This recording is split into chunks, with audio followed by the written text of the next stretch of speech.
For more than 3 decades, the Neon Jungle has been lighting up businesses in San Diego. Well-known companies that all of the locals have heard of, as well as some national brands that we all know.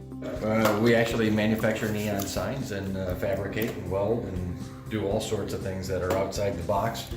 In 2018, a hardwood flooring company came to owner David Vich with a very clear picture of what it wanted for a sign that presented a unique challenge. They wanted us to fabricate the logo, backlight it, and they wanted chrome. Since David and his team had never done any chrome-looking signs, they subcontracted out the job.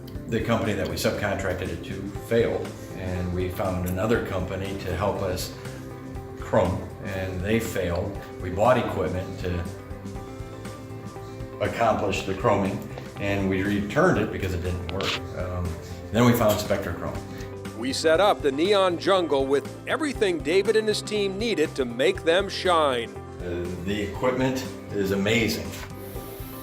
But since they were on a very tight timetable, Spectra Chrome went the extra mile.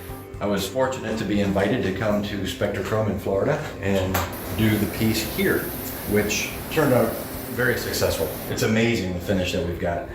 This is actually a color that the customer is very particular about, and we've achieved it.